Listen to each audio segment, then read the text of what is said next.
I've had a lot of sadness coming up this morning, and it was just interrupting all of my thoughts. So I sat down with it, with a meditation on, turning love in on myself and feeling into that space. And it's come to me that, that sadness is because of a sad story that is running in our subconscious. Something has sparked a memory in us, and it's running a sad story. And whether that comes out as a movie reel in your head, or intrusive thoughts, or a feeling of agitation in your body, or a set of behaviours like compulsive behaviours that you're prone to, whatever way that comes out, it's an old story that's running. And we need to recognise and heal those old stories. And one of the ways, there's kind of three steps in doing it. You need to have awareness of it. And so you find what the story is that's playing and why it's making you sad or angry or confused or whatever the emotion is. And then you bring healing to it. So you recognise when the very first time was that you felt that way. Was it you felt abandoned as a child when a circumstance happened that you felt unsafe? Was it something from early school days? Is it how you have interacted with your siblings growing up, or where you felt you fitted or didn't fit in your family? Those are all the programs that are so deeply instilled in us that we have actually no awareness that is all we're actually doing. We're just rerunning these old programs over and over. They are literally running our lives without us being aware of them. And as we feel into feelings and uncomfortableness that comes up when we take time to feel into it and start to inquire and know ourselves more, then we realise just what programs are running. And some of them aren't even our programs. I find today that as I was sitting having compassion for myself, that I realised that some of the programs that I'm running are programs that other people have told me are true. And I've taken on responsibility for how other people were feeling at certain points in time. And that means that the story that I'm running was their story. It's of what was going on for them at the time, and what I wasn't doing well enough to be able to support them in that time.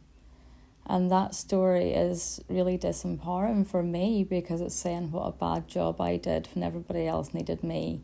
I wasn't able to be there for everybody at the same time.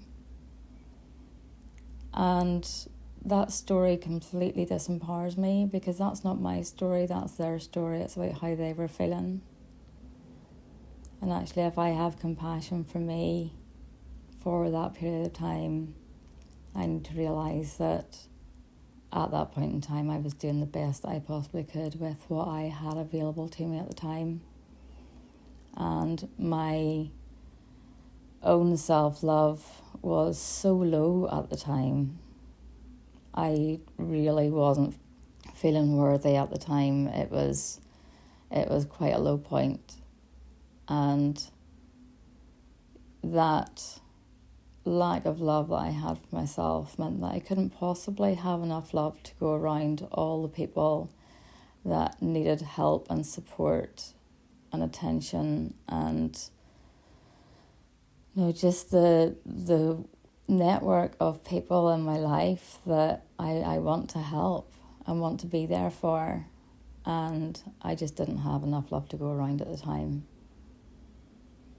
And for me to step into my power and not allow that situation to come up again in the future, I need to retell myself that story in an empowering way, that I was in a situation that was really tough at the time. I had a lot going on. You know, teenagers and relationships and families and jobs, and a really demanding job at the time. And I was just stretched in so many different directions. I didn't know who I was or where I was some of the time. And when it got to difficult points, I shut down, and that just didn't help anybody. And I realised that I need to be able to recognise that I was at breaking point. And that is okay. But I have since done a lot of work to resolve all of those situations in my life. And where I've got to now with my work and family and fun balance, you know, is so much healthier, and I'm so much healthier. My relationships are healthier, my boundaries are healthier. And all of those things have come as a result of that difficult time. So I am really grateful for that difficult time. I am really grateful for all the opportunities that the universe put into our lives so that we could heal quickly. And it was messy and emotional and difficult. But because of so many circumstances like the pandemic and just changes in personal circumstances, I was given the opportunity to heal really quickly. Something that some people might take years and years and years to do. My family was propelled into a really fast healing cycle. And it got messy in places, but the progress and the healing and the restoration and the transformation that has taken place in all of us is truly amazing, and I am very grateful to the universe for that orchestration of perfect events, perfect triggers, perfect timing, perfect synchronicities that bring about the most amazing transformation whenever we don't resist and whenever we feel into what we're feeling and actually inquire and be curious and allow healing to take place and then rewrite the story. And that's the bit that's, for me, becoming really important, that I don't just heal the feeling, but I retell my story to myself in a way that empowers me, in a way that allows me to hold neutral, compassionate space for other people who have experienced the same as me. I let go of my negative story and I retell it as something that empowers me, so that I am carrying the energy that will empower other people too. I think that is where the true healing comes, when you can help someone else just by being there for them, recognizing your own healing that is being shared around you and impacting so many more people than just yourself. And that's what is so special about self-healing, that you don't just heal yourself, you heal everyone you come in contact with just by being there.